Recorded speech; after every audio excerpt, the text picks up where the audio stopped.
Olá, caro aprendiz. Aqui nesse vídeo a gente vai fazer a apresentação do estudo de caso do jogo de empresas Polytron.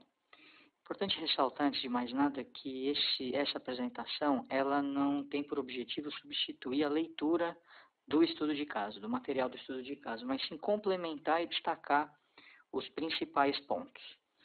Como você já leu o estudo de caso e sabe, o Polytron é um jogo de empresas em que vai ser feita uma vivência. Durante esse jogo você vai participar de uma vivência que está associada à utilização de um sistema ERP que tem a lógica de planejamento de acordo com o modelo do MRP2, o MRP e o MRP2.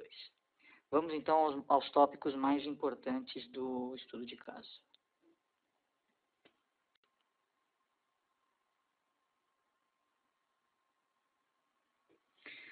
Muito bem, então a empresa Polytron é uma empresa que já existe há algum tempo e ela é uma empresa do setor elétrico, de eletrônicos. Ela fabrica terminais remotos de entrada de dados. São terminais de input de dados, são alguns modelos. A Polytron foi comprada, ela acabou de ser adquirida por você, que vai assumir essa nova gestão, da Nolan. A Nolan é a antiga proprietária da Polytron, mas a Nolan ela é um grupo maior e estava tendo uma atuação bastante tímida com a Polytron, justamente porque era um negócio marginal. Agora a gente imagina, né, que com a entrada da nova equipe de gestores, a administração vai passar a ser mais ativa da Polytron. Um detalhe também importante a ser destacado do estudo de caso é que nesse momento vocês também fizeram a aquisição de um fornecedor da Polytron, que era a empresa Blitz Manufatura, que era a empresa que fornecia as placas de circuito impresso. Mais à frente eu vou explicar melhor o que a Blitz fazia e, na verdade, agora isso virou uma linha de produção da Polytron. Um outro ponto ainda com relação à capacidade instalada, que faz sentido aqui a gente destacar, é que durante o período em que a simulação vai acontecer, a capacidade instalada de equipamentos disponível para a Polytron muito provavelmente vai ser suficiente. Então, durante essa vivência que vocês vão ter, não vai ser necessário tomar de decisão de compra de equipamentos. Com relação ao mercado, a Polytron hoje tem a sua demanda bastante pulverizada em pequenos revendedores regionais. Então, a maior parte da demanda da empresa está em pequenos revendedores regionais. A Polytron não tem aquele problema de um grande cliente que representa boa parte das vendas da carteira de vendas. Isso tem um lado positivo, porque a Polytron passa então a ter um menor risco, né? Que não existe aquele risco de um cliente ou de alguns poucos clientes não comprarem em um determinado período, e isso tem um grande impacto nas vendas, que é o lado positivo. Agora, o lado negativo desse perfil de clientes é que não existe uma fidelidade. Então, como a Polytron está atuando num mercado competitivo, uma vez que o cliente chega numa empresa, se ele não encontra o produto disponível para atender a sua demanda, ele imediatamente coloca esse pedido num concorrente. Ou seja, o mercado da Polytron não aceita atraso, não existe entrega em atraso. Se você não tiver o produto disponível, isso automaticamente é uma venda perdida.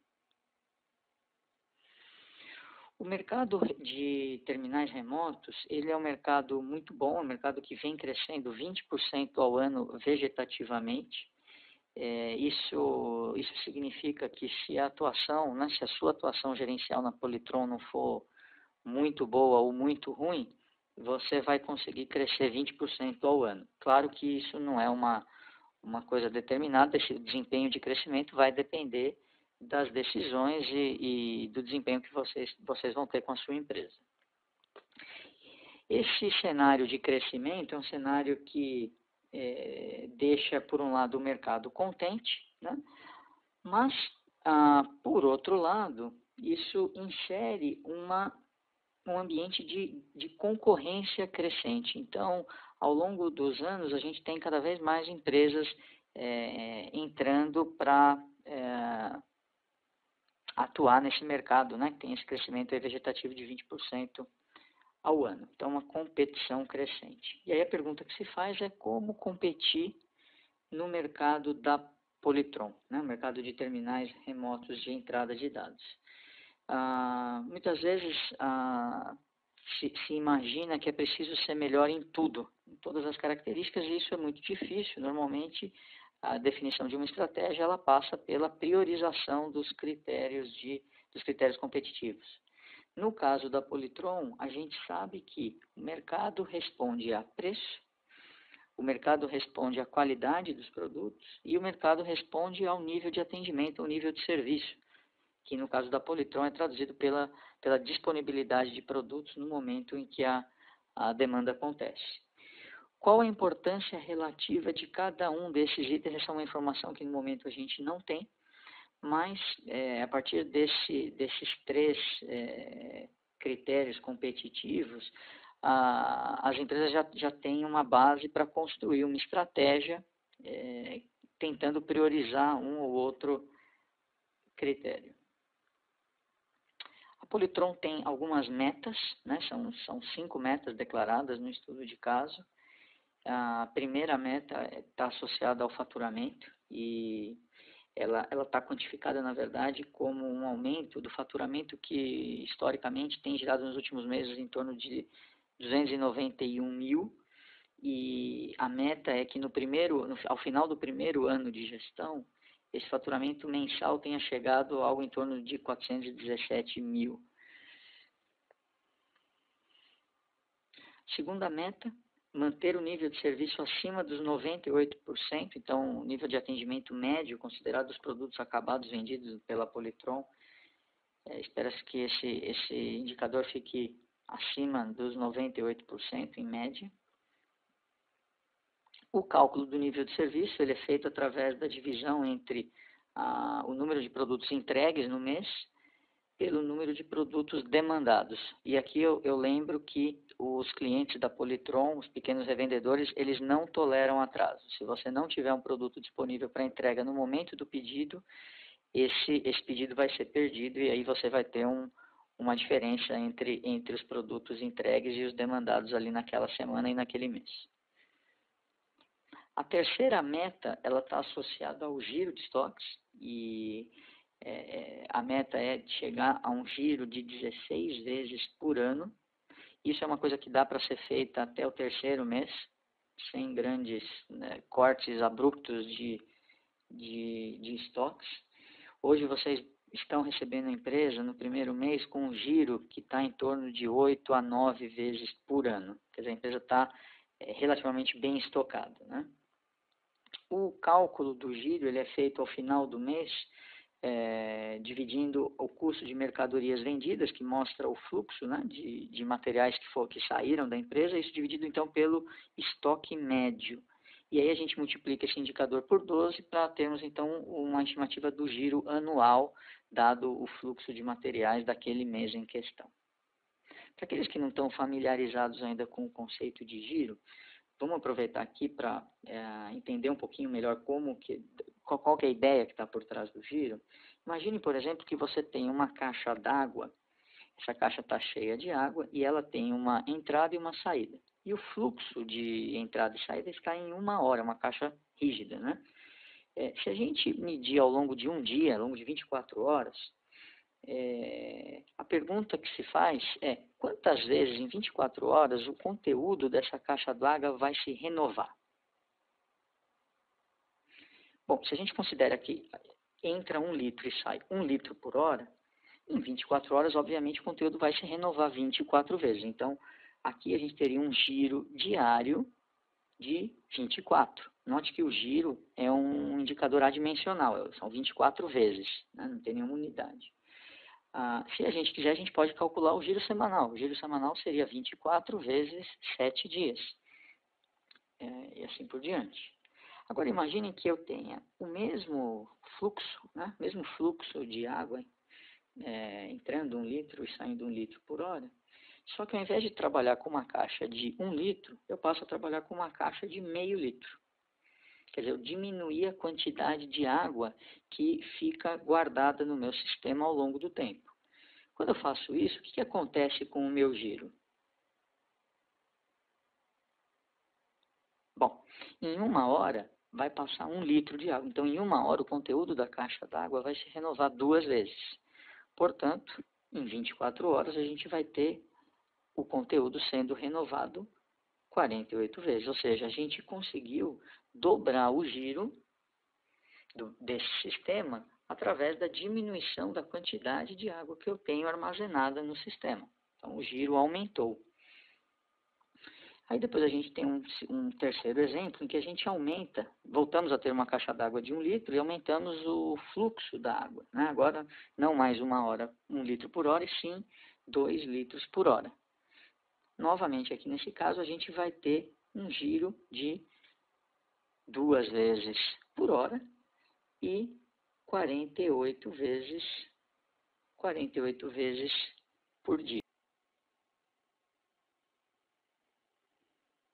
Por fim, o último exemplo, a gente considera o maior fluxo, que seriam 2 litros por hora, e aquela caixa d'água pequena, né? Caixa d'água de meio litro. Então, aqui nesse caso, a gente está aumentando o nosso giro por hora, né? Quer dizer, a renovação do conteúdo do meu sistema está acontecendo 4 vezes por hora. Então, a gente vai ter 96 giros por dia. Muito bem, no caso do giro de estoques da Polytron, a gente vai ter exatamente o mesmo conceito, só que ao invés de estar trabalhando com água, a gente vai estar trabalhando com unidades monetárias. Então, o custo de mercadoria vendida, ele indica o fluxo de água ou fluxo de dinheiro que passou pelo sistema da empresa ao longo do mês, e o custo médio, o valor médio de estoque, ele vai indicar então quanto que é a quantidade média de dinheiro que está investido no sistema. O giro, então, quanto maior o giro, melhor é o indicador.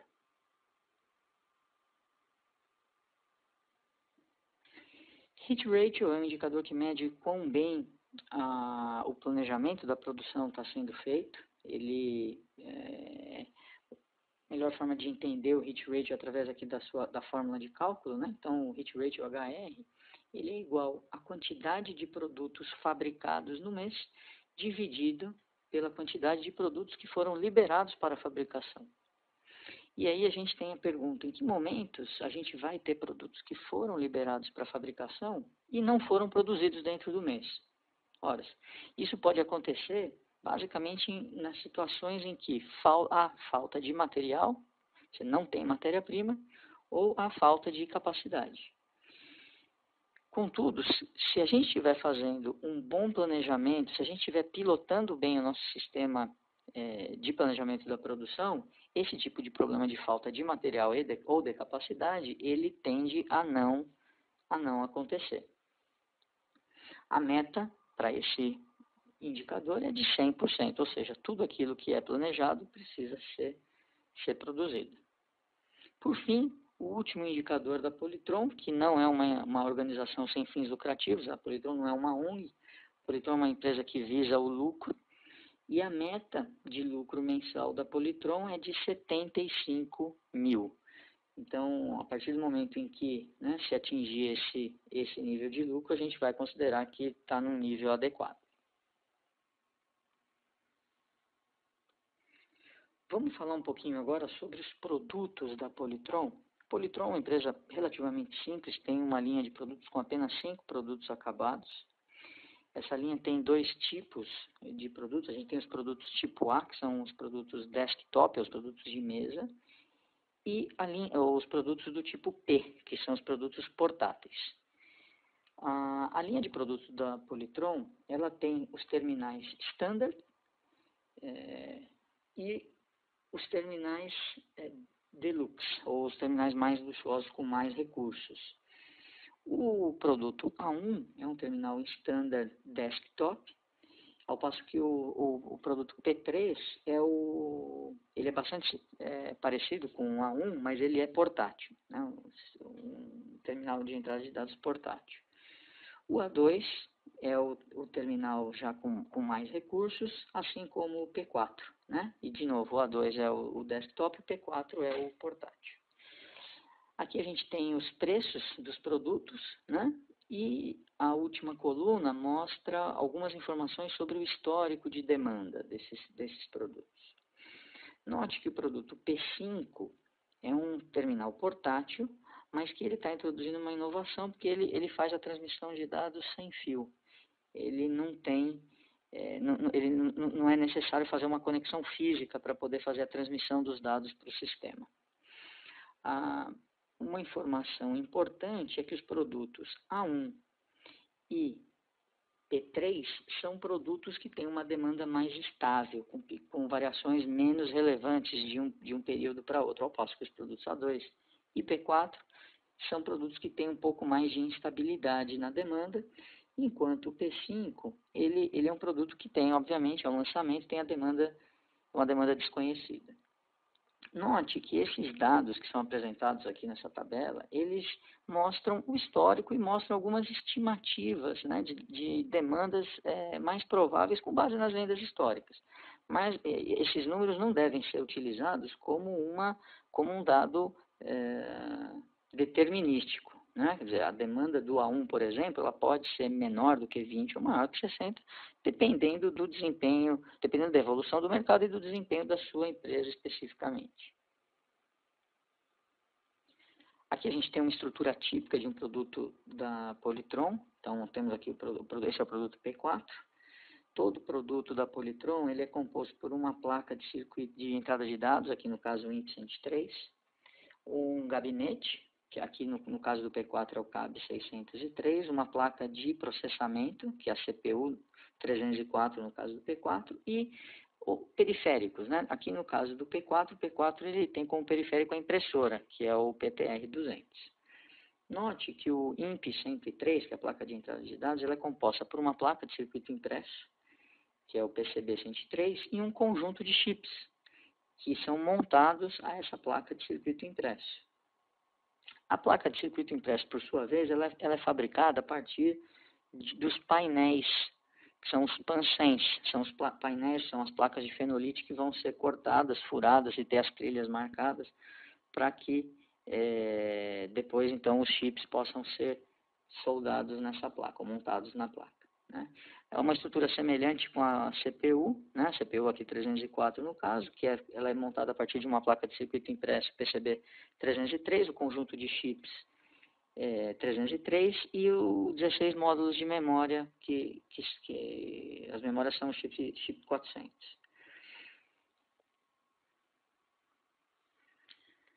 No estudo de caso, vocês têm acesso e sugere-se que essa informação esteja sempre disponível, até que esteja memorizada pelos gestores da empresa. Vocês têm a estrutura de produto de cada um dos 5 produtos, como vocês podem ver aqui nesse slide, eles são bastante parecidos, tem uma ou outra diferença. Destaco aqui o fato de que o P5 tem um item, um acessório chamado RAD500, que é o rádio transmissor, e o P3 também tem uma diferença, que o P3 ele não tem o PTR200, ele não leva impressora.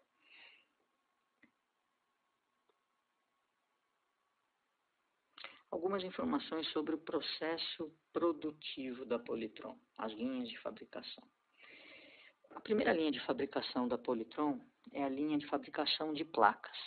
Essa linha tem um processo bastante simples de entender, ela transforma as placas de fenolite em placas de circuito impresso, furadas e já com as trilhas corroídas. Esse processo, ele conta com cada placa PAN, ele gera 8 placas de circuito impresso. A gente tem mais outras 2 linhas de montagem, que são as linhas de montagem de placas. Então, a linha de montagem de placas, ela transforma as placas de circuito impresso PCB junto aos conjuntos de chip. Então, esses chips são montados às placas para formarem as placas, então, montadas de entrada de dados em NP, e as placas de processamento são as placas CPUs. Aqui vale ressaltar que são 2 linhas. Uma linha exclusiva à montagem dos INPs, que é a linha, ela chama linha INP, e a outra linha, que é a linha CPU, que é dedicada à montagem das placas CPUs. E por fim, existem duas linhas de montagem final, uma dedicada à montagem dos produtos A, o A1 e o A2, e a quinta e última linha da Polytron, que é a linha P, que vai fazer a montagem dos produtos P3, P4 e P5. Note, a linha de montagem final, o que ela faz? Ela monta o produto com base no estoque de INPs e CPUs e de periféricos, né? PTR, CAB e RAD 500. Alguns detalhes do processo produtivo da Polytron. Primeira coisa, a produção de um dia está disponível somente nos dias seguintes, quer dizer, a produção de produtos acabados. Por que acontece isso, né? Quando a gente está falando de produtos, componentes eletrônicos, eles têm um comportamento, uma vida útil, que se comporta como aquilo que a gente chama de curva da banheira, né? Tem uma primeira etapa em que existe um índice de mortalidade ou de falha das peças que é maior. Então, durante esse período, para que esse produto não tenha esse problema de qualidade no mercado, é feito um processo de burn-in, um processo de teste sob condições mais severas desse produto, para que se ele tiver algum componente que está prestes a queimar, isso acontece antes do produto ir para o mercado. Por conta dessa etapa de burn-in, tudo aquilo que é montado num dia, ele precisa ficar 24 horas em burn-in e só está disponível para ser entregue para o mercado no dia seguinte. Isso acontece apenas com os produtos acabados. Uma característica importante do contexto em que a Polytron está inserida é que existe uma forte sindicalização dos seus empregados. A Polytron ela funciona num país e num momento em que o movimento sindical tem uma importância relativamente grande. Uma das conquistas demandada pelos funcionários é que as horas extras elas são realizadas apenas nos sábados. Então, vocês, enquanto estiverem fazendo os planos de produção, poderão sim contar com horas extras, mas elas só podem acontecer no sábado. Uma outra característica é que os produtos produzidos no sábado, eles só ficam disponíveis para entrega na semana seguinte, por conta do burn-in, né? Os produtos que são produzidos no sábado, no domingo, eles precisam ficar no processo de burn-in e só vão estar disponíveis então para entrega para os clientes na semana seguinte. Dessa forma, todo produto acabado produzido nas horas extras, a gente não pode contar com ele para atender a demanda da própria semana. Ainda por conta, né, desse ambiente de alto poder sindical, a gente sabe que existe uma variabilidade bastante grande na qualidade e na produtividade da fábrica, com base na variação do nível de emprego. Então, uma das decisões que vai ser tomada durante a vivência é admissão e demissão, mas essa é uma decisão que precisa ser tomada, além dos custos envolvidos com admissão e demissão, existe uma consequência também com relação à qualidade e produtividade. Então, essa é uma decisão que precisa ser tomada com parcimônia, muito cuidado nos momentos em que são feitas as demissões e admissões. A Polytron tem uma restrição tecnológica que se aplica a 5 linhas de montagem e, por conta dessa restrição, só pode ser iniciada a produção da quantidade de produtos que pode ser finalizada no dia. O que significa isso? Se vocês consultarem um estudo de caso para verificar quanto tempo leva para montar cada unidade de A1, vocês vão encontrar que o tempo de montagem de A1 é 1,6 horas. Dessa forma, se você estiver trabalhando em apenas um turno, em 8 horas, você vai conseguir montar exatamente 5 unidades de A1. Entretanto, se houver qualquer tipo de variação, por pequena que seja, no índice de produtividade, na produção do A1, vamos supor, por exemplo, que a gente tem um aumento do tempo de produção de 1,6 para 1,7 horas, o que vai acontecer? A gente vai conseguir montar 4 unidades de A1 e o tempo disponível para a montagem da 5ª unidade não é suficiente para que se conclua a montagem dessa 5ª unidade. Então, o que acontece? Essa 5ª unidade vai ser montada somente no dia seguinte e esse tempo restante, ele vai virar ociosidade da linha de produção. O parque de máquinas da Polytron, ele está numa situação que exige que toda a manutenção seja feita, a manutenção preventiva seja feita no terceiro turno. Então a fábrica pode trabalhar até 2 turnos. O terceiro turno está sempre reservado para manutenção preventiva. Essa é uma outra decisão que vocês vão tomar, que é o investimento em manutenção preventiva. Atentem para que essa decisão é manutenção preventiva. Então, o valor que você definir para o investimento de manutenção preventiva, ele vai ser todo o gasto no mês. E uma característica importante, e que a gente sugere que seja verificada no estudo de caso, são as características específicas de cada um dos fornecedores. Então, a partir da página 12 do estudo de caso, vocês têm um detalhamento, vocês têm uma explicação para o fornecedor de cada matéria-prima, das condições, prazos, restrições, tamanhos de lote, custo de transporte. Essas são informações importantes e que vão ser necessárias para uma boa parametrização do MRP. Uma informação final sobre o sistema MRP2, que vai estar sendo utilizado para a gestão da Polytron.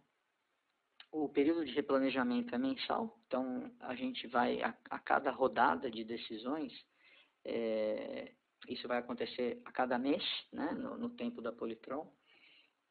O horizonte de planejamento do Sales and Operations Planning é de 12 meses, então o planejamento mais agregado vai estar sendo feito olhando para o próximo ano, sempre para os próximos 12 meses.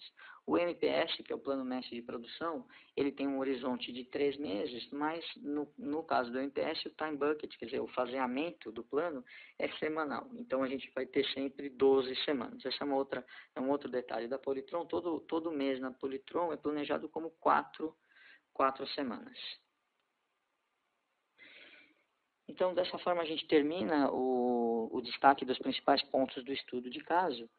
Se por acaso você tiver alguma dúvida, fica à vontade para postar essa dúvida aqui abaixo do vídeo, ok? Tenha uma boa sorte.